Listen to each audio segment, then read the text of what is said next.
ಓಂ ಅಜ್ಞಾನತಿಮಿರಾಂಧಸ್ಯ ಜ್ಞಾನಾಂಜನಶಲಾಕಯ ಚಕ್ಷುರುನ್ಮಿಲಿತಂ ಮೇನ ತಸ್ಮೈ ಶ್ರೀ ಗುರವೇ ನಮಃ. ನಮೋ ವಿಷ್ಣುಪಾದಾಯ ಕೃಷ್ಣಪ್ರೇಷ್ಠಾಯ ಭೂತಲೇ ಶ್ರೀಮತೆ ಭಕ್ತಿವೇದಾಂತ ಸ್ವಾಮಿನ್ನಿತಿ ನಾಮಿನೇ. ನಮಸ್ತೆ ಸಾರಸ್ವತಿ ದೇವೇ ಗೌರವಾಣಿ ಪ್ರಚಾರಿಣೆ ನಿರ್ವಿಶೇಷ ಶೂನ್ಯವಾದಿ ಪಾಶ್ಚಾತ್ಯ ದೇಶಾತಾರಿಣೆ. ಜೈ ಶ್ರೀ ಕೃಷ್ಣ ಚೈತನ್ಯ ಪ್ರಭು ನಿತ್ಯಾನಂದ ಶ್ರೀ ಅದ್ವೈತ ಗದಾಧರ ಶ್ರೀವಾಸಾದಿ ಗೌರ ಭಕ್ತವೃಂದ. ಹರೇ ಕೃಷ್ಣ ಕೃಷ್ಣ ಕೃಷ್ಣ ಹರೇ ಹರೇ, ಹರೇ ರಾಮ ರಾಮ ರಾಮ ಹರೇ ಹರೇ. ಹರೇ ಕೃಷ್ಣ. ಇವತ್ತು ರಾಮಕಥೆಯ ಬಗ್ಗೆ ನೋಡೋಣ, ಯಾಕೆಂದ್ರೆ ನಾಳೆ ರಾಮನವಮಿ ಇದೆ. ಸೊ ರಾಮಾಯಣ ಎಲ್ರಿಗೆ ಗೊತ್ತಲ್ವಾ? ರಾಮಾಯಣದ ಸ್ಟೋರಿ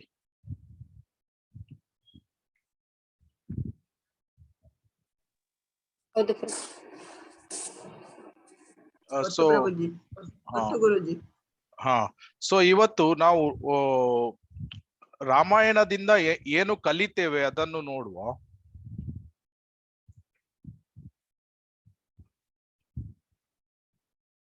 ಸೊ ವಾಲ್ಮೀಕಿ ರಾಮಾಯಣ ವಾಲ್ಮೀಕಿ ಮುನಿಗಳು ಬರೆದ್ರು. ಸೊ ರಾಮನ ಸಮಯದಲ್ಲಿ ವಾಲ್ಮೀಕಿಗಳು ಇವರು ಋಷಿಗಳಿಗೆ ಒಂದು ಪ್ರಶ್ನೆಯನ್ನು ಕೇಳುತ್ತಾರೆ. ಅವರು 16 ಗುಣಗಳನ್ನು ಹೇಳ್ತಾರೆ, ದೈವಿ ಗುಣಗಳನ್ನು ಹೇಳ್ತಾರೆ. ಆಮೇಲೆ ಈ ಎಲ್ಲ ಗುಣಗಳನ್ನು ಹೊಂದಿರುವಂತಹ ಪರ್ಸನಾಲಿಟಿ ಅಂದ್ರೆ ಒಬ್ಬ ಪುರುಷ ಯಾರಾದ್ರೂ ಉಪಸ್ಥಿತರಿದ್ದಾರ ಅಂತ ವಾಲ್ಮೀಕಿ ಮುನಿಗಳು ಋಷಿಗಳಿಗೆ ಪ್ರಶ್ನೆಯನ್ನು ಕೇಳ್ತಾರೆ. ಆವಾಗ ತ್ರೇತಾಯುಗದ ಸಮಯ ಆಗಿತ್ತು. ಆವಾಗ ಋಷಿ ಮುನಿಗಳು ಹೇಳ್ತಾರೆ, ಹೌದು, ಒಬ್ರು ಇಂಥ ಪರ್ಸನಾಲಿಟಿ ಇದ್ದಾರೆ. ಅವರು ಈ ಗುಣಗಳನ್ನು ಹೊಂದಿರುವುದು ಅಷ್ಟೇ ಅಲ್ಲ, ಅವರು ಈ ಗುಣಗಳನ್ನು ಅಗಾಧ ಒಂದು ಕ್ವಾಂಟಿಟಿ ಅಂದ್ರೆ ಅಗಾಧ ರೀತಿಯಲ್ಲಿ ಇದನ್ನು ಹೊಂದಿದ್ದಾರೆ. ಆ ಮಹಾಪುರುಷ ಅಥವಾ ದೇವೋತ್ತಮ ಪರಮ ಪುರುಷನ ಹೆಸರು ಶ್ರೀರಾಮಚಂದ್ರ ಅಂತ ಅವರು ಹೇಳ್ತಾರೆ. ಸೊ ನಮ್ಗೆ ಗೊತ್ತಿರುವ ಹಾಗೆ ದಶರಥ ಮಹಾರಾಜ ಅವರಿಗೆ ತುಂಬಾ ವರ್ಷಗಳ ಕಾಲ ಯಾರು ಮಕ್ಕಳೇ ಇರುವುದಿಲ್ಲ. ಆವಾಗ ಅವನು ಒಂದು ಪುತ್ರೇಷ್ಟಿ ಯಜ್ಞ ಅಂತ ಮಾಡ್ತಾನೆ. ಸೊ ನಮ್ಗೆ ಗೊತ್ತಿರೋ ಹಾಗೆ ಕರ್ಮಕಾಂಡ, ಆಮೇಲೆ ಕರ್ಮಕಾಂಡ ಮೇಲೆ ಕರ್ಮಯೋಗ, ಜ್ಞಾನಯೋಗ, ಅಷ್ಟಾಂಗ ಯೋಗ, ಆಮೇಲೆ ಭಕ್ತಿ ಯೋಗ ಏನಿದೆ ಅತ್ಯುನ್ನತವಾದ ಯೋಗ. ಸೊ ಕರ್ಮಕಾಂಡದಲ್ಲಿ ಯಾವಾಗ್ಲೂ ನಾವು ಯಾವುದೇ ಒಂದು ಇಚ್ಛೆಯನ್ನು ಇಟ್ಟುಕೊಂಡು ನಾವು ಯಜ್ಞಯಾಗಾದಿಗಳನ್ನು ನಾವು ಮಾಡ್ತೇವೆ. ಆದ್ರೆ ಅದು ಯಾವಾಗ ದೇವತೆಗಳಿಗೆ ಮಾಡ್ತಾರೆ ಅದನ್ನು ಕರ್ಮಕಾಂಡ ಅಂತ ಹೇಳ್ತಾರೆ. ಆದ್ರೆ ಕರ್ಮಯೋಗದಲ್ಲಿ ಅದನ್ನು ಭಗವಂತ ವಿಷ್ಣುವಿಗೆ ಅದನ್ನು ಆ ಸ್ಯಾಕ್ರಿಫೈಸ್ ಅನ್ನು ಮಾಡ್ತಾ ಇರ್ತಾರೆ. ಆಕ್ಚುಲಿ ಯಾವುದೇ ಯಜ್ಞಗಳನ್ನು ನಾವು ಮಾಡಿದ್ರೂ ಸಹ ಅದು ಕೊನೆಗೆ ತಲುಪುವುದು ವಿಷ್ಣುವಿಗೇನೆ. ಯಾಕಂದ್ರೆ ವಿಷ್ಣು ಯಜ್ಞೇಶ್ವರ ಆಗಿದ್ದಾನೆ. ಯಜ್ಞಾರ್ಥಾತ್ ಕರ್ಮಣೋನ್ಯತ್ರ ಲೋಕೋಯಂ ಕರ್ಮ ಬಂಧನಃ. ಸೊ ಯಾವಾಗ ಒಬ್ಬನು ಯಜ್ಞಯಾಗಾದಿಗಳನ್ನು ವಿಷ್ಣುವಿನ ಸಂತೋಷಕ್ಕಾಗಿ ಮಾಡ್ತಾನೆ, ಆವಾಗ ಅವನು ಇಹ ಬಂಧನದಲ್ಲಿ ಅವನು ಸಿಕ್ಕಿ ಹಾಕೊಳ್ಳುವುದಿಲ್ಲ. ಸೊ ಇಲ್ಲಿ ದಶರಥ ಮಹಾರಾಜ ಅವನು ಮಕ್ಕಳನ್ನು ಪಡೆಯಲಿಕ್ಕಾಗಿ ಪುತ್ರೇಷ್ಟಿ ಯಜ್ಞವನ್ನು ಅವನು ಮಾಡ್ತಾನೆ. ಆ ಯಜ್ಞ ಮುಗಿದ ತಕ್ಷಣ ವಿಷ್ಣು ದೂತರು ಬರ್ತಾರೆ. ವಿಷ್ಣು ದೂತರು ಬಂದು ಆ ದಶರಥ ಮಹಾರಾಜನಿಗೆ ಒಂದು ಸ್ವೀಟ್ ರೈಸ್, ನಮ್ಗೆ ಸ್ವೀಟ್ ರೈಸ್ ಅಂದ್ರೆ ಗೊತ್ತಿರ್ಬೋದು, ಅದೊಂದು ಅನ್ನದಿಂದ ಮಾಡುವಂತಹ ಒಂದು ಸಿಹಿಯಾದ ಒಂದು ಪಾಯಸದ ಟೈಪ್. ಸೊ ಸ್ವೀಟ್ ರೈಸ್ ಏನಿದೆ ಅದು ದಶರಥ ಮಹಾರಾಜನಿಗೆ ಕೊಡ್ತಾನೆ. ಆಮೇಲೆ ಈ ಅವನು ವಿಷ್ಣುದೂತರು ಹೇಳ್ತಾರೆ ದಶರಥ ಮಹಾರಾಜನಿಗೆ, ನೀವು ದಯವಿಟ್ಟು ಈ ಸ್ವೀಟ್ ರೈಸ್ ಅನ್ನು ನಿಮ್ಮ ಪತ್ನಿಗಳಿಗೆ ಮೂರು ಮೂರು ಭಾಗವನ್ನಾಗಿ ವಿಂಗಡಿಸಿ ಅದನ್ನು ಕೊಡಿರಿ ಅಂತ. ಯಾಕಂದ್ರೆ ದಶರಥ ಮಹಾರಾಜನಿಗೆ 3 ಜನ ಹೆಂಡತಿಯರು ಇರ್ತಾರೆ. ಒಬ್ರು ಯಾರು? ಕೌಸಲ್ಯ, ಆಮೇಲೆ ಕೈಕೇಯಿ, ಆಮೇಲೆ ಸುಮಿತ್ರ. ಸೊ ದಶರಥ ಮಹಾರಾಜ ಅವನು ಮತ್ತೆ ಆ ಸ್ವೀಟ್ ರೈಸ್ ಅನ್ನು ತೆಗೆದುಕೊಂಡು ಹೋಗಿ ಅವನ ಪತ್ನಿಯರಿಗೆ ಕೊಡ್ತಾನೆ. ಪತ್ನಿಯರಿಗೆ ಕೊಡ್ಬೇಕಾದ್ರೆ ಪ್ರಪ್ರಥಮವಾಗಿ 1.5 ಅರ್ಧದಷ್ಟು ಸ್ವೀಟ್ ರೈಸ್ ಅನ್ನು ಕೌಸಲ್ಯಲಿಗೆ ಕೊಡ್ತಾನೆ. ಆಮೇಲೆ ಅದರ ನಂತರ 1/4 ಅಂದ್ರೆ 25% ಅದನ್ನ ಕೈಕೇಯಿಗೆ ಕೊಡ್ತಾನೆ. ಕೈಕೇಯಿಗಲ್ಲ, ಸುಮಿತ್ರಳಿಗೆ. ಆಮೇಲೆ 1/8 ಪೋರ್ಷನ್ ಏನಿದೆ ಕೈಕೇಯಿಗೆ. ಆಮೇಲೆ ಉಳಿದಿದ್ದು 1/8 ಸುಮಿತ್ರ ಹೇಳ್ತಾಳೆ ನನ್ಗೆ ಕೊಡು ಅಂತ. ಆವಾಗ ಸುಮಿತ್ರಳಿಗೆ ಉಳಿದ 1/8 ಭಾಗವನ್ನು ಕೊಡ್ತಾನೆ ದಶರಥ ಮಹಾರಾಜ. ಆವಾಗ ದಶರಥ ಮಹಾರಾಜನಿಗೆ ಕೌಸಲ್ಯದಿಂದ ಶ್ರೀರಾಮಚಂದ್ರ, ಆಮೇಲೆ ಕೈಕೇಯಿಗೆ ಭರತ ಮಹಾರಾಜ, ಆಮೇಲೆ ಸುಮಿತ್ರಳಿಗೆ ಲಕ್ಷ್ಮಣ ಮತ್ತೆ ಶತ್ರುಘ್ನ ಹುಡ್ತಾರೆ. ಆಮೇಲೆ ನಮ್ಗೆ ಸ್ಟೋರಿ ಗೊತ್ತುಂಟು, ಅಂದ್ರೆ ಹೇಗೆ ದಶರಥ ಮಹಾರಾಜ ಒಂದು ದಿನ ತನ್ನ ಕನ್ನಡಿಯಲ್ಲಿ ನೋಡ್ಬೇಕಾದ್ರೆ ಅವನಿಗೆ ಬಿಳಿ ಕೂದಲು ಕಾಣ್ತದೆ. ಆವಾಗ ಅವನು ಆಲೋಚನೆ ಮಾಡ್ತಾನೆ, ನಾನು ಈಗ ನನ್ನ ರಾಜ್ಯಭಾರವನ್ನು ನಾನು ನನ್ನ ಮಗನಿಗೆ ಕೊಡ್ಬೇಕು, ಯಾಕಂದ್ರೆ ನಾನು ಈಗ ಮುದುಕನಾಗ್ತಾ ಇದ್ದೇನೆ ಅಂತ. ಆವಾಗ ದಶರಥ ಮಹಾರಾಜ ಆಲೋಚನೆ ಮಾಡ್ತಾನೆ, ನಾನು ಈ ನನ್ನ ರಾಜ್ಯಭಾರವನ್ನು ಶ್ರೀರಾಮಚಂದ್ರನಿಗೆ ಕೊಡ್ತೇನೆ. ಯಾಕಂದ್ರೆ ಶ್ರೀರಾಮಚಂದ್ರ ಏನಿದ್ದಾನೆ ಅವರಿಗೆ ಎಲ್ಲ ಅಯೋಧ್ಯವಾಸಿಗಳು ತುಂಬಾ ಪ್ರೀತಿಯನ್ನು ಪ್ರೇಮವನ್ನು ಮಾಡ್ತಾರೆ. ಆದ್ರಿಂದ ನಾನು ಈ ನನ್ನ ರಾಜ್ಯಭಾರವನ್ನು ಶ್ರೀರಾಮಚಂದ್ರನಿಗೆ ಕೊಡ್ತೇನೆ ಅಂತ ತನ್ನ ಎಲ್ಲ ಮಂತ್ರಿಗಳನ್ನು ಮತ್ತೆ ಹಿರಿಯ ಸಾಧುಗಳನ್ನು ಎಲ್ಲ ಕನ್ಸಲ್ಟ್ ಮಾಡಿ ಅವನು ಆಮೇಲೆ ಈ ಒಂದು ಆಲೋಚನೆಯನ್ನು ಮಾಡ್ತಾನೆ. ಸೊ ಹೀಗೆ ಅಯೋಧ್ಯಾವಾಸಿಗಳು ಸಹ ತುಂಬಾ ಸಂತೋಷದಲ್ಲಿ ಅವರು ಇರ್ತಾರೆ.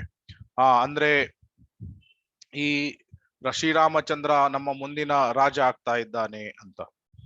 ಸೊ ಹಾಗೆ ಈ ಸುದ್ದಿ ಏನಿದೆ ಇದು ಕೌಸಲ್ಯಾಳಿಗೆ ತಲುಪ್ತದೆ.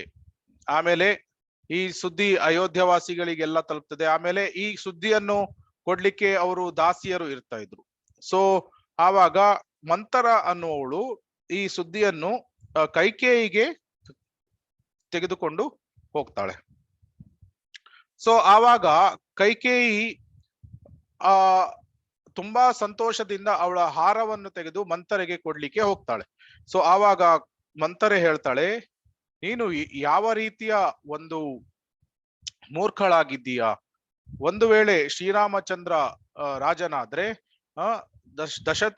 ದಶರಥ ಮಹಾರಾಜನಿಗೆ ಕೌಸಲ್ಯ ಪ್ರಿಯಳಾಗ್ತಾಳೆ. ಆವಾಗ ನಿನ್ನ ಸ್ಥಾನ ತುಂಬಾ ಕಡಿಮೆ ಆಗ್ತದೆ. ಆದ್ರಿಂದ ನೀನು ಭರತ ಮಹಾರಾಜನಿಗೆ ಅವನು ಈ ರಾಜ್ಯದ ರಾಜನಾಗುವ ಹಾಗೆ ಹೋಗಿ ದಶರಥನ ಹತ್ರ ಮಾತನಾಡು ಅಂತ ಮಂತರ ಏನಿದ್ದಾಳೆ ಅವಳು ಕೈಕೇಯಿಯ ಮನಸ್ಸನ್ನು ಅವಳು ಹಾಳು ಮಾಡ್ತಾಳೆ. ಇದು ಯಾತಕ್ಕಾಗಿ ಆಗ್ತದೆ? ಇದು ಸುಂದರವಾಗಿ ವರ್ಣಿಸಲಾಗಿದೆ. ಏನು ಅಂದ್ರೆ, ಒಬ್ಬನ ಹೃದಯದಲ್ಲಿ ಯಾವಾಗ ಮಾತ್ಸರ್ಯ ಭಾವ ಇರ್ತದೆ ಆವಾಗ ಅವನು ಈ ರೀತಿಯ ಅಪರಾಧಗಳನ್ನು ಮಾಡ್ಲಿಕ್ಕೆ ಅವನು ಹೋಗ್ತಾನೆ. ಇಲ್ಲಿ ಶ್ರೀರಾಮಚಂದ್ರ ರಾಜನಾಗಬೇಕಾಗಿತ್ತು, ಆದ್ರೆ ಮಂತರೆ ತನ್ನ ಒಂದು ಮಾತ್ಸರ್ಯ ಭಾವವನ್ನು ಅವಳು ಕೈಕೇಯಿಗೆ ವರ್ಗಾವಣೆ ಮಾಡ್ತಾ ಇದ್ದ. ಸೊ ಆದ್ದರಿಂದ ಈ ಸಂಘ ಅನ್ನೋದು ಎಷ್ಟು ಪ್ರಮುಖವಾದದ್ದು ಅಂತ ನಮ್ಗೆ ಅರ್ಥ ಆಗ್ತದೆ. ಅಂದ್ರೆ ನಾವು ಹೇಗೆ ನಾವು ನಮ್ಮ ಸಂಘವನ್ನು ಮಾಡ್ತೇವೆ ಅದರ ಪ್ರಕಾರ ನಾವು ನಮ್ಮ ಪ್ರಜ್ಞೆಯನ್ನು ಸಹ ನಾವು ಬೆಳೆಸಿಕೊಳ್ತೇವೆ. ಯಾದಕ್ಕಾಗಿ ಅಂದ್ರೆ ಮೊದಲು ಕೈಕೇಯಿ ಶ್ರೀರಾಮಚಂದ್ರನಿಗೆ ಅಷ್ಟೊಂದು ಪ್ರೀತಿಯನ್ನು ಅವಳು ಮಾಡ್ತಾ ಇದ್ಲು. ಅವಳಿಗೆ ತುಂಬಾ ಶ್ರೀರಾಮಚಂದ್ರ ತನ್ನ ಭರತನ ಹಾಗೆ ತನ್ನ ಮಗ ಅವನಷ್ಟೇ ಪ್ರೀತಿಯನ್ನು ಅವಳು ಮಾಡ್ತಾ ಇರ್ತಾಳೆ. ಆದ್ರೆ ಮಂಥರೆಯ ಒಂದು ಸಂಘದಿಂದ ಅವಳು ತನ್ನ ಮಾತ್ಸರ್ಯ ಭಾವವನ್ನು ವರ್ಗಾವಣೆ ಮಾಡಿದ್ಲು. ಆದ್ರಿಂದ ಕೈಕೇಯಿಯ ಮನಸ್ಸಿನಲ್ಲಿ ಪ್ರಜ್ಞೆಯಲ್ಲಿ ಒಂದು ವಿಷದಂತಹ ಒಂದು ಭಾವನೆ ಹುಟ್ಲಿಕ್ಕೆ ಆರಂಭ ಆಯಿತು. ಆಮೇಲೆ ಮಂಥರೆ ಹೇಳ್ತಾಳೆ, ನಿನಗೆ ದಶರಥ ಮಹಾರಾಜ 2 ವರಗಳನ್ನು ನೀಡಿದ್ದಾನೆ. ಸೊ ಆ ವರವನ್ನು ಹೋಗಿ ಕೇಳು. ಒಂದಂದ್ರೆ ಭರತ ಮಹಾರಾಜ ಅವನು ಈ ರಾಜ್ಯದ ರಾಜನಾಗ್ಬೇಕು. ಆಮೇಲೆ 2ನೇದು ಶ್ರೀರಾಮಚಂದ್ರ ಅವನು 14 ವರ್ಷಗಳ ಕಾಲ ಅವನು ಕಾಡಿಗೆ ವನವಾಸಕ್ಕೆ ಹೋಗ್ಬೇಕು. ಈ 2 ವರಗಳನ್ನು ಕೇಳು ಅಂತ ಹೇಳ್ತಾಳೆ. ಸೊ ಆದ್ದರಿಂದ ಯಾವಾಗ ಸಂಘ ಕೆಟ್ಟದಿದೆ ಅದರಿಂದ ಒಬ್ಬನ ಪ್ರಜ್ಞೆ ಹಾಳಾಗುವುದರಿಂದ ಕೈಕೇಯಿ ಹೋಗಿ ಮಹಾರಾಜ ದಶರಥನಿಗೆ ಈ 2 ವರಗಳನ್ನು ಕೇಳ್ತಾಳೆ. ಸೊ ನಮಗೆ ಇದರಿಂದ ಈ ಸನ್ನಿವೇಶದಿಂದ ಏನ್ ಅರ್ಥ ಆಗ್ತದೆ, association is very very important. ನಾವು ಯಾವಾಗ್ಲೂ ಭಕ್ತರ ಸಂಘದಲ್ಲಿ ಇರಬೇಕು. ಸೊ ಭಕ್ತರ ಸಂಘದಲ್ಲಿ ನಾವು ಯಾವಾಗ್ಲೂ ಇದ್ದಾಗ ನಮ್ಮ ಪ್ರಜ್ಞೆ ಏನಿದೆ ಅದು ನಾವು ಕೃಷ್ಣ ಪ್ರಜ್ಞೆಯನ್ನು ಮೇಂಟೈನ್ ಮಾಡ್ಲಿಕ್ಕೆ ನಮಗೆ ಅದು ಸಹಾಯ ಮಾಡ್ತದೆ. ಅದು ಅಲ್ಲದೆ ನಾವು ಅಭಕ್ತರ ಸಂಘವನ್ನು ನಾವು ಮಾಡಿದ್ರೆ, ನಾನ್ ಡಿವೋಟೀಸ್ ಗಳ ಸಂಘವನ್ನು ನಾವು ಮಾಡಿದ್ರೆ, ಈಗ ಹೇಗೆ ಕೈಕೇಯಿಯ ಮನಸ್ಸು ಶ್ರೀರಾಮಚಂದ್ರನ ಬಗ್ಗೆ ಮೊದಲು ಪ್ರೀತಿಯನ್ನು ಹೊಂದಿದ್ರೂ ಸಹ ಅವಳು ಆಮೇಲೆ ಮಾತ್ಸರ್ಯ ಭಾವವನ್ನು ಹೇಗೆ ಅವಳ ಹೃದಯದಲ್ಲಿ ತುಂಬಿದ್ಲು, ಅದೇ ರೀತಿ ಅಭಕ್ತರ ಸಂಘವನ್ನು ಮಾಡಿದಾಗ, ಆಮೇಲೆ ಯಾರು ಕೃಷ್ಣನ ಬಗ್ಗೆ ಮಾತ್ಸರ್ಯ ಭಾವವನ್ನು ಹೊಂದಿರ್ತಾರೆ ಅವರ ಸಂಘಗಳನ್ನು ನಾವು ಮಾಡಿದಾಗ ನಮ್ಮ ಮನಸ್ಸಿನಲ್ಲೂ ಸಹ ನಾವು ಕೃಷ್ಣನಿಂದ ದೂರ ಹೋಗ್ಲಿಕ್ಕೆ ನಾವು ಪ್ರಯತ್ನವನ್ನು ಮಾಡ್ತೇವೆ. ನಮಗೆ ಆ ಜಪವನ್ನು ಮಾಡ್ಲಿಕ್ಕೆ ಆಸಕ್ತಿ ಬರುವುದಿಲ್ಲ, ಕೃಷ್ಣ ಕಥೆಯನ್ನು ಕೇಳಲಿಕ್ಕೆ ಆಸಕ್ತಿ ಬರುವುದಿಲ್ಲ. ಸೊ ನಾವು ಗ್ರಾಜುವಲ್ ಆಗಿ ಸಾವಧಾನವಾಗಿ ನಾವು ಭಕ್ತಿ ಸೇವೆಯಿಂದ ನಾವು ದೂರ ಹೋಗ್ತೇವೆ. ಸೊ ಆದ್ರಿಂದ ನಾವು ಈ ಒಂದು ಪ್ರಮುಖವಾದ ವಿಷಯವನ್ನು ಈ ಕೈಕೇಯಿ ಮತ್ತೆ ಮಂಥರ ಈ ಸನ್ನಿವೇಶದಲ್ಲಿ ನಾವು ನೋಡ್ತೇವೆ. ಆಮೇಲೆ ನಮಗೆ ಗೊತ್ತು ಈ ವಿಷಯವನ್ನು ಕೌಸಲ್ಯ ರಾಮಚಂದ್ರನಿಗೆ ಹೇಳಬೇಕು. ಯಾಕೆಂದ್ರೆ ರಾಮಚಂದ್ರ ಅವನು ಏನು ತಿಳ್ಕೊಂಡಿರ್ತಾನೆ, ಅವನು ರಾಜನಾಗ್ತಾನೆ ಅಂತ. ಆದ್ರೆ ಈಗ ಸನ್ನಿವೇಶ ಬದಲಾಗಿದೆ. ಸೊ ಆದ್ರಿಂದ ಏನಿದೆ, ಕೈಕೇಯಿ ಈ ವರವನ್ನು ಕೇಳಿರುವುದರಿಂದ ಕೌಸಲ್ಯ ಈಗ ರಾಮಚಂದ್ರನಿಗೆ ಹೇಳಬೇಕು, ಅಂದ್ರೆ ಭರತ ರಾಜನಾಗ್ತಾನೆ, ಆಮೇಲೆ ನೀನು 14 ವರ್ಷಗಳ ಕಾಲ ವನವಾಸಕ್ಕೆ ಹೋಗ್ಬೇಕು ಅಂತ. ಆದ್ರೆ ದಶರಥ ಮಹಾರಾಜ ಅವನು ಈ ವಿಷಯವನ್ನು ರಾಮಚಂದ್ರನಿಗೆ ಹೇಳ್ತಾನೆ. ಆದ್ರೆ ಕೌಸಲ್ಯ ಅವಳು ಹೇಳ್ತಾಳೆ, ಇಲ್ಲ ನೀನು ಹೋಗ್ಲಿಕ್ಕೆ ಇಲ್ಲ, ನೀನು ಈ ಅರಮನೆಯಲ್ಲೇ ಇರು ಅಂತ. ಆವಾಗ ಶ್ರೀರಾಮಚಂದ್ರ ಅವನು ಒಂದು ಒಳ್ಳೆಯ ಉತ್ತರವನ್ನು ಕೌಸಲ್ಯಳಿಗೆ ಹೇಳ್ತಾನೆ. ಯಾವಾಗಲೂ ಪತಿ ಮತ್ತೆ ಪತ್ನಿ ಅವರ ವಿಚಾರಗಳು ಅದು ಸಮಾನ ದೃಷ್ಟಿಯಲ್ಲಿ ಇರಬೇಕು. ಇಲ್ಲಿ ದಶರಥ ಮಹಾರಾಜ ಶ್ರೀರಾಮಚಂದ್ರನಿಗೆ ಕಾಡಿಗೆ ವನವಾಸಕ್ಕೆ ಹೋಗುವಂತ ಹೇಳ್ತಾ ಇದ್ದಾನೆ. ಆದರೆ ಕೌಸಲ್ಯ ಹೇಳ್ತಾ ಇದ್ದಾಳೆ ಅಂದ್ರೆ ನೀನು ಈ ಅರಮನೆಯಲ್ಲೇ ಇರುವಂತ. ಆವಾಗ ಶ್ರೀರಾಮಚಂದ್ರ ಹೇಳ್ತಾನೆ, ಸಮ ವಿಚಾರ ಪತಿ ಪತ್ನಿಯರಲ್ಲಿ ಇದ್ದಾಗ ಭಕ್ತಿ ಸೇವೆಯಲ್ಲಿ ಮುಂದುವರಿಲಿಕ್ಕೆ ಸಹಾಯ ಆಗ್ತದೆ. ಸೊ ಆದ್ರಿಂದ ಪತ್ನಿಯಾದವಳು ಅವಳ ಕರ್ತವ್ಯ ಏನು ಅಂದ್ರೆ ಪತಿಯಾದವನ ಒಂದು ಒಂದು ವಿಚಾರಗಳು ಏನಿದೆ ಅದನ್ನು ಸ್ವಲ್ಪ ಸಹಾಯ ಅದನ್ನು ಪರಿಗಣಿಸಿ ಆ ಪತಿಗೆ ಭಕ್ತಿ ಸೇವೆಯಲ್ಲಿ ಮುಂದುವರಿಲಿಕ್ಕೆ ಒಂದು ಹೆಲ್ಪ್ ಅಂದ್ರೆ ಸಹಾಯವನ್ನು ಮಾಡಬೇಕು ಅಂತ. ಆಮೇಲೆ ಶ್ರೀರಾಮಚಂದ್ರನಿಗೆ ಸ್ವಲ್ಪವೂ ಅವನು ವಿಚಲಿತನಾಗುವುದಿಲ್ಲ. ಸೊ ಭಗವದ್ಗೀತೆಯಲ್ಲಿ ಹೇಳಿದರೆ ಯಾರು ಸ್ಥಿತಪ್ರಜ್ಞನಾಗಿ ಇರ್ತಾನೆ ಅವನು ಈ ಭೌತಿಕ ಲೋಕಗಳ ದ್ವಂದ್ವಗಳಿಗೆ ಅವನು ಅಷ್ಟೊಂದು ಒಳಗಾಗುವುದಿಲ್ಲ. ಭೌತಿಕ ಲೋಕದಲ್ಲಿ ಹೀಟ್ ಕೋಲ್ಡ್, ಸುಖ ದುಃಖ, ಆಮೇಲೆ ಮಾನ ಅಪಮಾನ, ಆಮೇಲೆ ಈ ರೀತಿಯ ಅನೇಕ ದ್ವಂದ್ವಗಳು ಇದೆ. ಶ್ರೀಮಂತರು ಬಡವರು. ಸೊ ಈ ರೀತಿಯ ದ್ವಂದ್ವಗಳಿಗೆ ಒಬ್ಬನು ಬದ್ಧ ಆತ್ಮ ಅವನು ಯಾವಾಗ್ಲೂ ವಿಚಲಿತನಾಗ್ತಾನೆ. ಸೊ ಸ್ವಲ್ಪ ಜೀವನದಲ್ಲಿ ಕಷ್ಟ ಬಂದಾಗ ಒಬ್ನು ತುಂಬಾ ವಿಚಲಿತನಾಗ್ತಾನೆ. ಆದ್ರೆ ಯಾರು ಕೃಷ್ಣ ಪ್ರಜ್ಞೆಯಲ್ಲಿರ್ತಾನೆ, ಯಾರು ಸ್ಥಿತಪ್ರಜ್ಞನಾಗಿರ್ತಾನೆ, ಅವನು ಎಷ್ಟೇ ಕಷ್ಟ ಬಂದ್ರೂ ಸಹ ಜೀವನದಲ್ಲಿ ಅವನು ಭಗವಂತನ ಮೇಲೆ ಅವಲಂಬಿತನಾಗಿರ್ತಾನೆ. So in every situation we have to take shelter of the lord. ನಾವು ಭಗವಂತನ ಆಶ್ರಯವನ್ನು ನಾವು ತೆಗೆದುಕೊಳ್ಬೇಕು. ಸೊ ಭಗವಂತನ ಆಶ್ರಯವನ್ನು ನಾವು ಪ್ರತಿ ಹೆಜ್ಜೆ ಹೆಜ್ಜೆಯಲ್ಲೂ ನಾವು ತೆಗೆದುಕೊಂಡಾಗ ನಮ್ಮ ಜೀವನದಲ್ಲಿ ಎಷ್ಟೇ ಕಷ್ಟ ಬಂದ್ರೂ ಸಹ ನಾವು ಅಷ್ಟೊಂದು ವಿಚಲಿತರಾಗುವುದಿಲ್ಲ. ಸೊ ನಾವು ಹೆಜ್ಜೆ ಹೆಜ್ಜೆಯಲ್ಲೂ ಸಹ ನಾವು ಭಗವಂತನ ಆಶ್ರಯ ತೆಗೆದುಕೊಳ್ಬೇಕಾದ್ರೆ ನಾವು ಸತತವಾಗಿ ನಾವು ಕೃಷ್ಣ ಕಥೆಯನ್ನು ನಾವು ಕೇಳ್ತಾ ಇರಬೇಕು. ಮತ್ತೆ ಯಾವಾಗ್ಲೂ ಭಕ್ತರ ಒಂದು ಆಶ್ರಯದಲ್ಲಿ ಇರಬೇಕು. ಭಕ್ತರ ಆಶ್ರಯದಲ್ಲಿ ಮತ್ತೆ ಕೃಷ್ಣನ ಭಕ್ತರ ಆಶ್ರಯದಲ್ಲಿ ಇದ್ದಾಗ ನಾವು ಆಟೋಮೆಟಿಕಲಿ ಕೃಷ್ಣನ ಆಶ್ರಯದಲ್ಲಿ ನಾವು ಇರ್ತೇವೆ. ಸೊ ಅದಕ್ಕಾಗಿ ಸತತವಾಗಿ ಕೃಷ್ಣ ಕಥೆಯನ್ನು ಕೇಳ್ತಾ ಇರಬೇಕಾದ್ರೆ ನಾವು ಪ್ರತಿಯೊಂದು ಹೆಜ್ಜೆಯಲ್ಲೂ ನಾವು ಭಗವಂತನ ಆಶ್ರಯವನ್ನು ನಾವು ತೆಗೆದುಕೊಳ್ತೇವೆ. ಸೊ ಇಲ್ಲಿ ದಶರಥ ಮಹಾರಾಜ ಅವನು ಶ್ರೀರಾಮಚಂದ್ರನಿಗೆ ಕಾಡಿಗೆ ಹೋಗ್ಲಿಕ್ಕೆ ಹೇಳಿದಾಗ ಆ ಶ್ರೀರಾಮಚಂದ್ರ ಸ್ವಲ್ಪನೂ ಸಹ ವಿಚಲಿತನಾಗುವುದಿಲ್ಲ.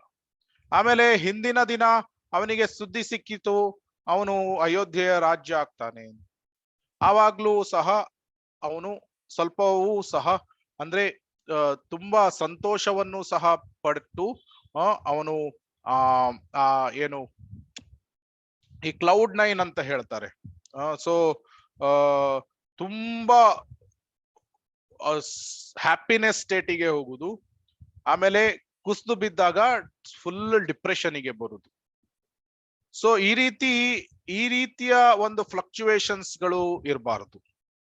ಭೌತಿಕ ವಿಷಯದಲ್ಲಿ ನಾವು ಯಾವಾಗ್ಲೂ ನೋಡ್ಬೇಕಾದ್ರೆ ಈ ಸಮತೋಲನವನ್ನು ನಾವು ಮೇಂಟೈನ್ ಮಾಡಬೇಕು.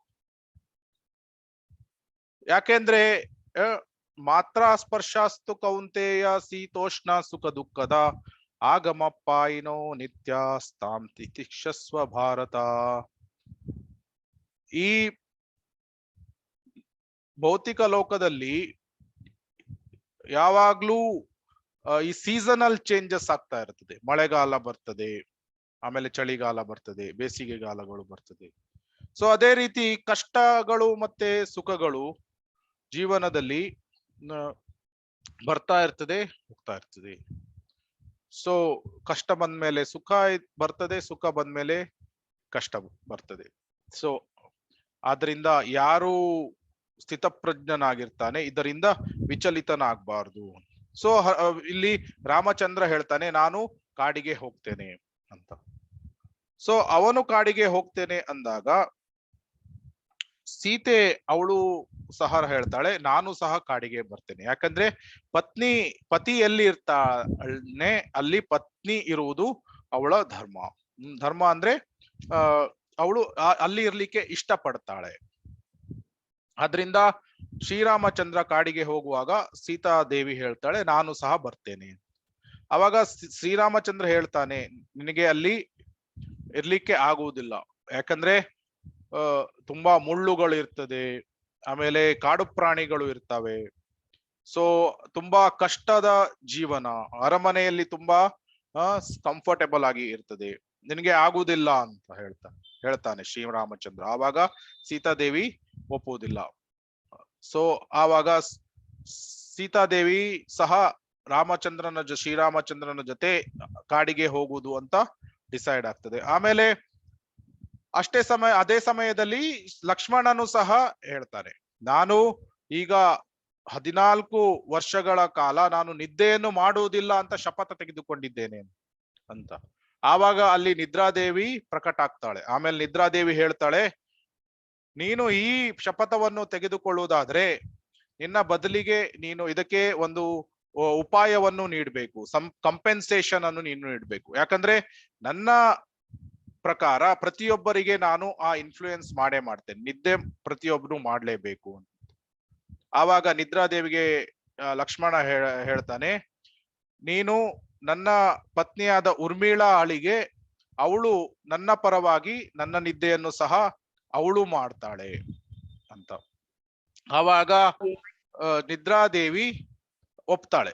ಸೊ ಅದಕ್ಕಾಗಿ ನಾವು ನೋಡ್ತೇವೆ ರಾಮಾಯಣದಲ್ಲಿ 14 ವರ್ಷಗಳ ಕಾಲ ಲಕ್ಷ್ಮಣ ಸ್ವಲ್ಪನೂ ನಿದ್ದೆ ಮಾಡುವುದಿಲ್ಲ.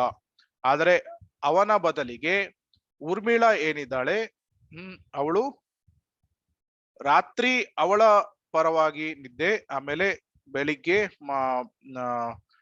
ಹಗಲಿನಲ್ಲಿ ಲಕ್ಷ್ಮಣನ ಪರವಾಗಿ ನಿದ್ದೆಯನ್ನು ಮಾಡ್ತಾ ಇರ್ತಾಳೆ. ಸೊ ಈ ಸ್ಯಾಕ್ರಿಫೈಸ್, ಒಂದು ತ್ಯಾಗ ಮನೋಭಾವ, ಆಮೇಲೆ ಈ ಸಮತೋಲನವನ್ನು ಮೇಂಟೈನ್ ಮಾಡುದು, ಈ ವಿಷಯಗಳನ್ನು ನಾವು ರಾಮಾಯಣದಲ್ಲಿ ಈ ಸನ್ನಿವೇಶದಲ್ಲಿ ನಾವು ಕಲಿತಾ ಇದ್ದೇವೆ. ಯಾಕೆಂದ್ರೆ ಈಗಿನ ಕಾಲದಲ್ಲಿ, ಈಗಿನ ಪ್ರಪಂಚದಲ್ಲಿ ನಾವು ನೋಡ್ತೇವೆ, ಒಂದು ಸಣ್ಣ ಜಾಗ ಇದ್ರೆ ಸೊ ಅದಕ್ಕೆ ಆ ಜಾಗಕ್ಕಾಗಿ ಎಷ್ಟೊಂದು ಹೊಡೆದಾಡೋದು, ಅಣ್ಣ ತಮ್ಮಂದಿರ ಮಧ್ಯೆ ಜಗಳ, ಆಮೇಲೆ ಗವರ್ಮೆಂಟ್ ರೂಲ್ಸ್ ಏನಾದ್ರೂ ಇದ್ರೆ ಮತ್ತೆ ಬೇರೆ ಬೇರೆ ರೀತಿಯ ಕಾಂಪ್ಲಿಕೇಶನ್ಸ್ಗಳು. ಸೊ ಕೋರ್ಟ್ ಕೇಸಲ್ಲಿ ನೋಡಿದ್ರೆ ಮ್ಯಾಕ್ಸಿಮಮ್ ಕೇಸಸ್ಗಳು ಲ್ಯಾಂಡ್ ಬಗ್ಗೆ ಇರ್ತದೆ. ಆದ್ರೆ ಇಲ್ಲಿ ಶ್ರೀರಾಮಚಂದ್ರ ಅವನಿಗೆ ರಾಜನಾಗುವಂತಹ ಒಂದು ಯೋಗ ಇದೆ, ಅಂದ್ರೆ ಪರಿಸ್ಥಿತಿ ಆ ರೀತಿ ಇದೆ. ಆದ್ರೆ ತನ್ನ ತಂದೆ ನೀಡಿರುವಂತಹ ಒಂದು ವಾಕ್ಯ ಅಥವಾ ವರವನ್ನು, ಆ ವಾಕ್ಯವನ್ನು ಅವನು ಸನ್ಮಾನ ಮಾಡ್ಲಿಕ್ಕಾಗಿ ತಾನು 14 ವರ್ಷಗಳ ಕಾಲ ವನವಾಸಕ್ಕೆ ಹೋಗ್ಲಿಕ್ಕೆ ಸಿದ್ಧನಾಗ್ತಾನೆ. ಅವನು ಕಷ್ಟಗಳನ್ನು ಪಡಲಿಕ್ಕೆ ಅವನು ತಯಾರಿದ್ದಾನೆ. ಸೊ ಈ ರೀತಿ ನಾವು ನೋಡುವಾಗ, ಆಮೇಲೆ ಈ ರೀತಿ ನಾವು ನೋಡುವಾಗ ಪ್ರತಿಯೊಂದು ಸನ್ನಿವೇಶದಲ್ಲೂ ಏನಾದ್ರೂ ವಿಷಯವನ್ನು ನಾವು ಕಲಿಲಿಕ್ಕೆ ಇರ್ತದೆ. ಸೊ ತ್ಯಾಗ ಮನೋಭಾವ, ಇವನು ಲಕ್ಷ್ಮಣ ಹೇಳ್ಬೋದಾಗಿತ್ತು, ನೀನು ಹೋಗು ಅಣ್ಣ, ನೀನು ಹೋಗು, ನಾನು ಇಲ್ಲಿ ರಾಜ್ಯಭಾರವನ್ನು ನಾನು ನೋಡ್ಕೊಳ್ತೇನೆ, ಭರತನ ಜೊತೆ ಇದ್ದುಕೊಂಡು ನಾನು ಇಲ್ಲಿ ರಾಜ್ಯವನ್ನು ನೋಡ್ಕೊಳ್ತೇನೆ ಅಂತ. ಸೊ ಆ ರೀತಿಯಾಗಿ ಅವನು ಹೇಳ್ಬೋದಾಗಿತ್ತು. ಆದ್ರೆ ಅವನು 14 ವರ್ಷಗಳ ಕಾಲ ತಾನು ಸೇವೆಯನ್ನು ಮಾಡ್ತೇನೆ ಅನ್ನುವಂತಹ ಒಂದು ದೃಢ ವಿಶ್ವಾಸವನ್ನು ಮತ್ತೆ ದೃಢ ನಿಶ್ಚಯವನ್ನು ಅವನು ಹೊಂದಿದ್ದಾನೆ.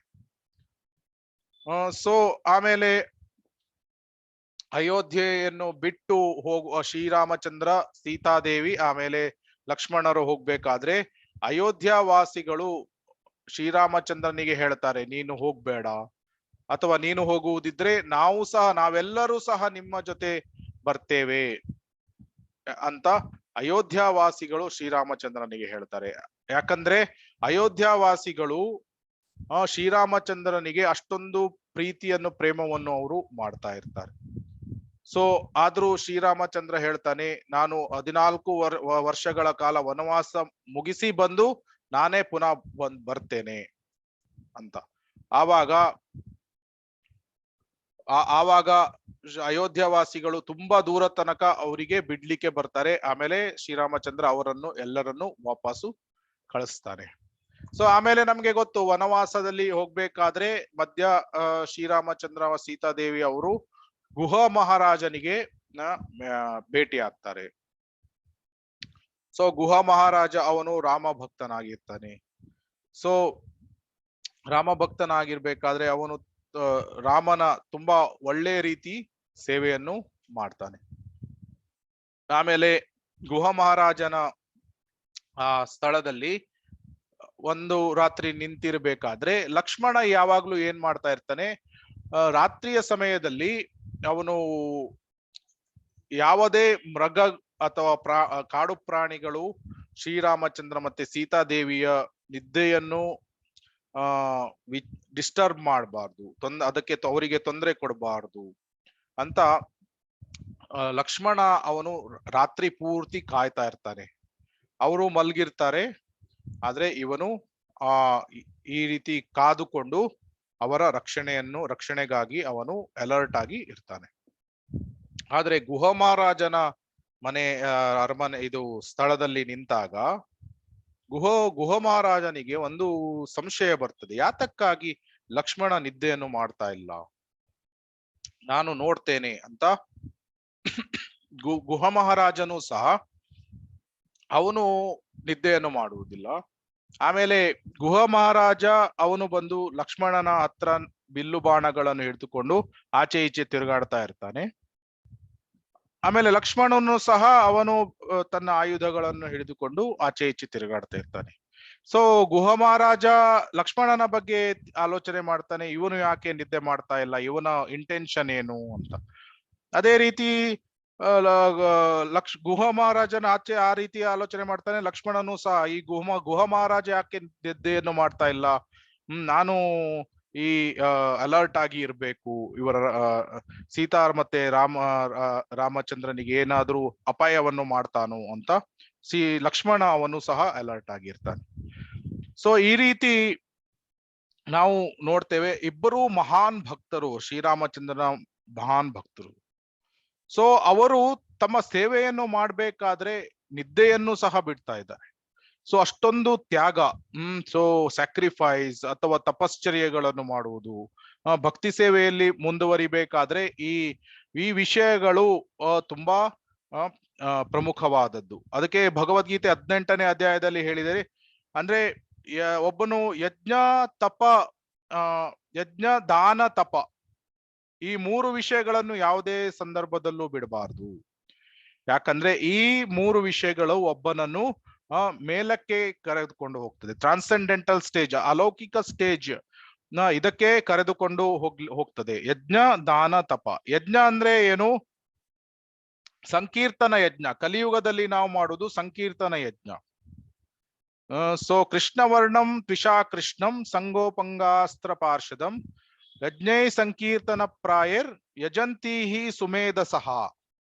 ಸೊ ಕಲಿಯುಗದಲ್ಲಿ ಇರುವುದು ಪ್ರಮುಖವಾದ ಒಂದು ಯಜ್ಞ ಯಾವುದು? ಅದು ಹರಿನಾಮ ಸಂಕೀರ್ತನೆ ಯಜ್ಞ. ಸೊ ಅದಕ್ಕಾಗಿ ಕಲಿಯುಗದಲ್ಲಿ ನಾವು ಯಾವಾಗ್ಲೂ ಹರೇ ಕೃಷ್ಣ ಕೃಷ್ಣ ಕೃಷ್ಣ ಹರೇ ಹರೇ, ಹರೇ ರಾಮ ರಾಮ ರಾಮ ಹರೇ ಹರೇ, ಇದನ್ನು ನಾವು ಸತತವಾಗಿ ನಾವು ಜಪ ಮಾಡ್ತೇವೆ. ಅದು ಜಪ ಯಜ್ಞ ಅಂತ ಕರೀತಾರೆ. ಸೊ ಯಜ್ಞ, ದಾನ, ಗೃಹಸ್ಥರು ದಾನವನ್ನು ಕೊಡಬೇಕು.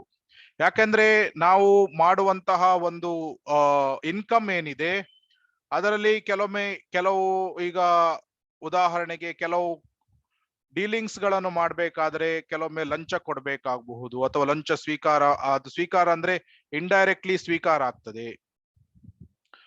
ಅಥವಾ ಕೆಲವೊಮ್ಮೆ ಏನಾಗ್ತದೆ, ಕೆಲವು ಡೀಲಿಂಗ್ಸ್ ಗಳಲ್ಲಿ ಈಗ ಯಾವುದೋ ಒಂದು ಸಾಫ್ಟ್ವೇರ್ ಕಂಪನಿಗೆ ಕೆಲಸ ಮಾಡ್ತಾ ಇದ್ರೆ ಆ ಸಾಫ್ಟ್ವೇರ್ ಕಂಪನಿ ಅವರ ಪ್ರಾಡಕ್ಟ್ ಅನ್ನು ಯಾವುದಕ್ಕಾಗಿ ಉಪಯೋಗ ಮಾಡ್ತಾರೆ ಗೊತ್ತಿರುವುದಿಲ್ಲ. ಸೊ ಆದ್ದರಿಂದ ಈ ರೀತಿಯ ವಿಷಯಗಳಲ್ಲಿ ನಮಗೆ ಸರಿಯಾಗಿ ನಾವು ಯಾವ ರೀತಿಯ ಕರ್ಮಗಳು ಸಿಗ್ತದೆ ಗೊತ್ತಿರುವುದಿಲ್ಲ. ಅದು ಒಂದು ವಿಷಯಕ್ಕೆ ದಾನ ಕೊಡುವುದು. ಮತ್ತೆ ಅದೊಂದೇ ಅಲ್ಲ, ನಾವು ಭಗವಂತನ ಪ್ರೀತಿಗಾಗಿ ಅವನಿಗೆ ಸಂತೋಷ ಆಗ್ತದೆ. ನಾವು ದಾನವನ್ನು ಕೊಟ್ರೆ ಭಗವಂತನಿಗೆ ಸಂತೋಷ ಆಗ್ತದೆ. ಇದು 2ನೇ ರೀಸನ್. ಆಮೇಲೆ 3ನೇ ರೀಸನ್ ಏನು? ಕೃಷ್ಣ ಪ್ರಜ್ಞಾ ಆಂದೋಲನವನ್ನು ನಾವು ಆದಷ್ಟು ಸ್ಪ್ರೆಡ್ ಮಾಡ್ಲಿಕ್ಕೆ ನಾವು ನೋಡ್ಬೇಕು. ಬೇರೆಯವರಿಗೆ ಕೃಷ್ಣ ಪ್ರಜ್ಞೆಯನ್ನು ನೀಡ್ಲಿಕ್ಕೆ ನಾವು ಪ್ರಯತ್ನವನ್ನು ಮಾಡ್ಬೇಕು. ಅದಕ್ಕಾಗಿ ಗೃಹಸ್ಥರಾದವರು ದಾನವನ್ನು ಮಾಡ್ತಾರೆ. ಆಮೇಲೆ 4ನೇದು, ಗೃಹಸ್ಥ ಧರ್ಮದಲ್ಲಿ ಪ್ರಮುಖವಾದ one of the main duties ಏನು, ಕರ್ತವ್ಯ ಏನು, ದಾನಗಳನ್ನು ಕೊಡುವುದು. ಯಾಕೆಂದ್ರೆ ಉಳಿದ 3 ಆಶ್ರಮಗಳು ಅದು ಗೃಹಸ್ಥಾಶ್ರಮದ ಮೇಲೆ ಅವಲಂಬಿತವಾಗಿದೆ, ಧನಕ್ಕಾಗಿ. ಸೊ ಆದ್ದರಿಂದ ಗೃಹಸ್ಥರಾದವರು ದಾನಗಳನ್ನು ಮಾಡಬೇಕು. ಸೊ ಆದ್ರಿಂದ ಪ್ರತಿ ತಿಂಗಳು ಏನು ಇನ್ಕಮ್ ನಮ್ಗೆ ಬರ್ತದೆ ಅದರಲ್ಲಿ ಸಣ್ಣ ಪೋರ್ಷನ್, ಸೊ 2%, 5%, 10% ನಮ್ಮ ಒಂದು ಸಾಮರ್ಥ್ಯಕ್ಕೆ ಅನುಗುಣವಾಗಿ ಪ್ರತಿ ತಿಂಗಳು ಕೊಟ್ಟಾಗ ಅದು ಧನಶುದ್ಧಿ ಆಗ್ತದೆ. ಧನಶುದ್ಧಿ ಅಂದ್ರೆ ಏನು? ಈಗ ನಾವು ಪ್ರಸಾದ ನೈವೇದ್ಯ ಮಾಡ್ಬೇಕಾದ್ರೆ ಭೋಗವನ್ನು ತುಂಬಾ ಒಂದು ದೊಡ್ಡ ಪಾತ್ರೆಯಲ್ಲಿ ನಾವು ಪ್ರಸಾದವನ್ನು ಮಾಡಿದ್ರೆ ಅದರಲ್ಲಿ ಸಣ್ಣ ಪೋರ್ಷನ್ ತೆಗೆದು ಭಗವಂತನಿಗೆ ಅರ್ಪಣೆ ಮಾಡಿದಾಗ ಅದು ಎಲ್ಲ ಪ್ರಸಾದ ಆಗ್ತದೆ, ಭೋಗವನ್ನು ಅರ್ಪಣೆ ಮಾಡಿ ನೈವೇದ್ಯ ಮಾಡಿದಾಗ.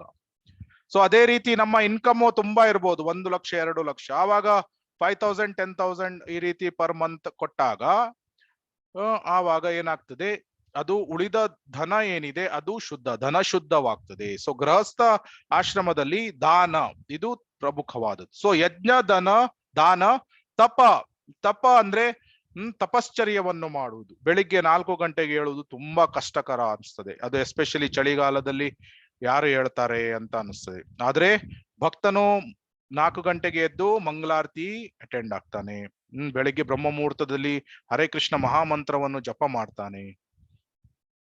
ಸೊ ಇದನ್ನು ತಪಶ್ಚರ್ಯ ಅಂತ ಕರೀತಾರೆ. ಇದು ತಪ ಅಂದ್ರೆ ಏನು? ಹೈಯರ್ ಪರ್ಪಸ್ಸಿಗಾಗಿ ನಾವು ವಾಲಂಟರಿಲಿ ಬಾಡಿಲಿ ಇನ್ಕನ್ವೀನಿಯನ್ಸಸ್, ದೈಹಿಕವಾದ ಒಂದು ಇನ್ಕನ್ವೀನಿಯನ್ಸಸ್ ಅನ್ನು ನಾವು ತೆಗೆದುಕೊಳ್ತೇವೆ.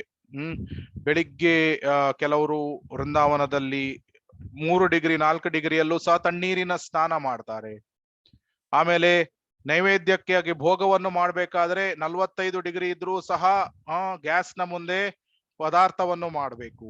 ಸೊ ಈ ರೀತಿಯ ತಪಶ್ಚರ್ಯಗಳನ್ನು ಮಾಡ್ತಾರೆ.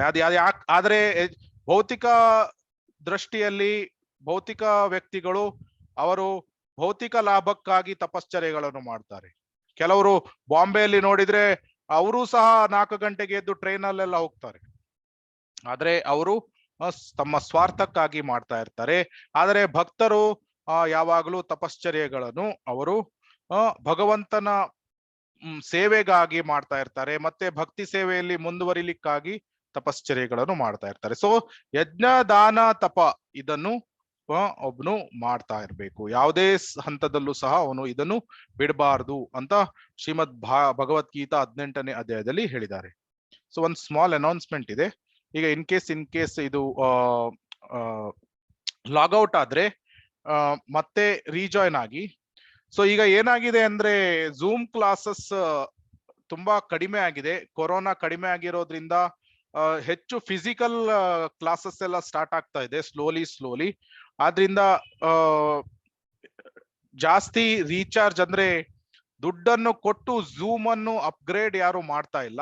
ಸೊ ನಾವು ಇದು 40 ಮಿನಿಟ್ಸ್ಗೆ ಲಾಗೌಟ್ ಆಗುವಂತಹ ಒಂದು ಇದ್ರಲ್ಲೇ ನಾವು ಈ ಝೂಮ್ ಕ್ಲಾಸಸ್ ಅನ್ನು ನಡೆಸ್ತಾ ಇದ್ದೇವೆ. ಸೊ ದಯವಿಟ್ಟು ಎವ್ರಿ 40 ಮಿನಿಟ್ಸ್ಗೆ ಈವನ್ ಇನ್ ಫ್ಯೂಚರ್ ಕ್ಲಾಸಸ್ ಒಂದು ವೇಳೆ ಅದು ಲಾಗೌಟ್ ಆಯ್ತು ಅಂತಾದ್ರೆ ಸೇಮ್ ಲಿಂಕ್ ಅನ್ನು ಯೂಸ್ ಮಾಡಿ ಮತ್ತೆ ರೀಜಾಯ್ನ್ ಆಗಿ ಮತ್ತೆ ನಾವು ಕ್ಲಾಸ್ ಅನ್ನು ಮುಂದುವರ್ಸೋಣ. ಸೊ ಅದರಿಂದ ಗುಹ ಮಹಾರಾಜನ ಈ ಸನ್ನಿವೇಶದಲ್ಲಿ ನಾವು ಈ ವಿಷಯಗಳನ್ನು ನಾವು ತಿಳ್ಕೊಳ್ತೇವೆ. ಆಮೇಲೆ ಮುಂದೆ ಹೋಗ್ತಾರೆ. ಸೊ ಆಮೇಲೆ ನಮ್ಗೆ ತುಂಬಾ ಈ ವನವಾಸದಲ್ಲಿ ಎಷ್ಟೊಂದು ರಾಕ್ಷಸರನ್ನು ಶ್ರೀರಾಮಚಂದ್ರ ಅವನು ಕೊಲ್ತಾನೆ. ಸೊ ಮತ್ತೊಂದು ವಿಷಯದಲ್ಲಿ ನಮ್ಗೆ ಜಟಾಯು ಈ ಸೀತಾದೇವಿಯನ್ನು ರಾವಣ ಅಪಹರಣ ಮಾಡ್ಬೇಕಾದ್ರೆ ಆ ಜಟಾಯು ಪಕ್ಷಿ ಬಂದು ರಾವಣನ ಜೊತೆ ಫೈಟ್ ಮಾಡ್ಲಿಕ್ಕೆ ಆರಂಭ ಮಾಡ್ತದೆ. ಅಂದ್ರೆ ಸೀತಾದೇವಿಯನ್ನು ನೀನು ಕರೆದುಕೊಂಡು ಹೋಗುವ ಹಾಗೆ ಇಲ್ಲ ಅಂತ. ಆವಾಗ ಸೀತಾದೇವಿ ಹೇಳ್ತಾಳೆ, ನೀನು ಜಟಾಯು, ನೀನು ಯಾವುದೇ ಒಂದು ಯುದ್ಧವನ್ನು ರಾವಣನ ಜೊತೆ ಮಾಡ್ಲಿಕ್ಕೆ ಹೋಗ್ಬೇಡ. ಯಾಕೆಂದ್ರೆ ನೀನು ಯುದ್ಧವನ್ನು ಮಾಡಿ ಅವನ ಜೊತೆ ಗೆಲ್ಲಲಿಕ್ಕೆ ನಿಂಗೆ ಸಾಧ್ಯವಿಲ್ಲ. ಅದರ ಬದಲು ನೀನು ರಾವಣನನ್ನು ಯಾವ ದಿಕ್ಕಿನಲ್ಲಿ ಕರೆದುಕೊಂಡು ಹೋಗ್ತಾ ಇದ್ದಾನೆ ಅಂತ ಶ್ರೀರಾಮಚಂದ್ರನಿಗೆ ಈ ಸುದ್ದಿಯನ್ನು ಹೇಳು ಅಂತ ಸೀತಾದೇವಿ ಜಟಾಯುವಿಗೆ ಹೇಳ್ತಾಳೆ. ಆದ್ರೆ ಜಟಾಯುವಿಗೆ ರಾವಣ ಸೀತಾದೇವಿಯನ್ನು ಅಪಹರಣ ಮಾಡುವುದು ಅದನ್ನು ಸಹಿಸ್ಲಿಕ್ಕೆ ಆಗುದಿಲ್ಲ. ಆವಾಗ ಜಟಾಯು ಏನಿದ್ದಾನೆ ಅವನು ರಾವಣನ ಜೊತೆ ಒಂದು ಘೋರವಾಗಿ ಯುದ್ಧ ಮಾಡ್ಲಿಕ್ಕೆ ಹೋಗ್ತಾನೆ. ಆ ಘೋರ ಯುದ್ಧದಲ್ಲಿ ರಾವಣ ಜಟಾಯುವಿನ ವಿಂಗ್ಸ್ ಅಂದ್ರೆ ರೆಕ್ಕೆಗಳನ್ನು ಕಡ್ದು ಹಾಕ್ತಾನೆ. ಆಮೇಲೆ ಸಂಪೂರ್ಣವಾಗಿ ರಕ್ತಮಯವನ್ನಾಗಿ ಮಾಡ್ತಾನೆ. ಆಮೇಲೆ ಸೀತೆಯನ್ನು ಕರೆದುಕೊಂಡು ಮುಂದೆ ಹೋಗ್ತಾನೆ. ಆವಾಗ ಜಟಾಯು ರಕ್ತ ಎಲ್ಲ ಹೊರಗೆ ಬರ್ತಾ ಇದೆ. ಜಟಾಯು ಅಲ್ಲೇ ಕೆಳಗೆ ನೆಲದಲ್ಲಿ ಆ ಪಕ್ಷಿ ಬೀಳ್ತದೆ. ಆಮೇಲೆ ಸ್ವಲ್ಪ ಸಮಯದ ನಂತರ ರಾಮಚಂದ್ರ ಅಲ್ಲಿಗೆ ಬಂದಾಗ ಜಟಾಯು ತನ್ನ ದೇಹವನ್ನು ಬಿಡ್ತದೆ ಶ್ರೀರಾಮಚಂದ್ರನ ಕೈಯಲ್ಲಿ. ಸೊ ಆವಾಗ ನಾವು ಈ ಸನ್ನಿವೇಶದಲ್ಲಿ ಏನ್ ನೋಡ್ತೇವಂದ್ರೆ ರಾವಣ ಈ ಯುದ್ಧದಲ್ಲಿ ಅವನು ಗೆದ್ದಿದ್ದಾನೆ, ಜಟಾಯು ಸೋತಿದ್ದಾನೆ. ಆದ್ರೆ ಶ್ರೀರಾಮಚಂದ್ರನ ಸೇವೆಗಾಗಿ ತನ್ನ ದೇಹವನ್ನು ಮುಡಿಪಾಗಿಟ್ಟಿದ್ರಿಂದ ನಿಜವಾದ ಗೆಲುವು ಯಾರದ್ದು? ಜಟಾಯು ಗೆದ್ದಿದ್ದಾನೆ. ಆದ್ರೆ ರಾವಣ ಗೆದ್ದು ಸಹ ಅವನು ಸೋತಿದ್ದಾನೆ. ಸೊ ಆದ್ರಿಂದ ನಾವು ನಮ್ಮ ಜೀವನದಲ್ಲಿ ನಾವು ಇದನ್ನು ಅರ್ಥ ಮಾಡ್ಕೊಳ್ಬೇಕು. ನಿಜವಾದ ಒಂದು ಗೆಲುವು ಅಂದ್ರೆ ಏನು? ಸೊ ನಿಜವಾದ ಗೆಲುವು ಭಗವಂತನ ದೃಷ್ಟಿಯಲ್ಲಿ ನಾವು ಅವನನ್ನು ಸಂತುಷ್ಟಗೊಳಿಸಿದ್ರೆ ಅದು ನಿಜವಾದ ಗೆಲುವು. ನಾವು ಭೌತಿಕವಾಗಿ ನಾವು ಗೆಲ್ಬಹುದು ಅಥವಾ ಭೌತಿಕವಾಗಿ ನಾವು ಸೋಲ್ಬಹುದು.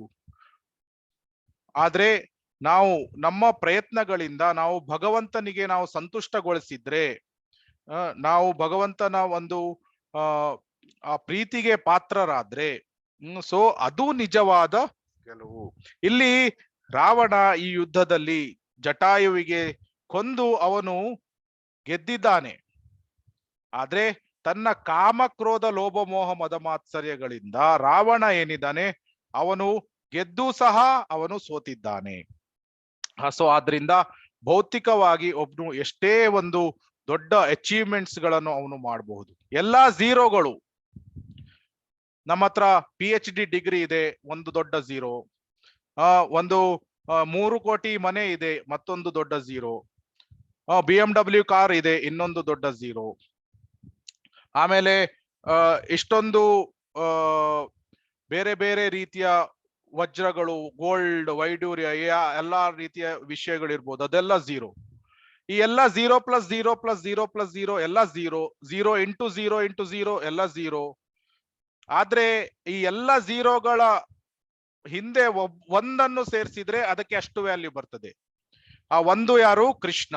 ಸೊ ನಮ್ಮ ಜೀವನದಲ್ಲಿ ಕೃಷ್ಣನನ್ನು ನಾವು ಸೆಂಟ್ರಲ್ಲಿ ಮಧ್ಯದಲ್ಲಿ ಇಟ್ರೆ ಆ ಎಲ್ಲಾ ಝೀರೋಗಳಿಗೆ ವ್ಯಾಲ್ಯೂ ಬರ್ತದೆ. ಸೊ 1 0, 2 0, 3 0.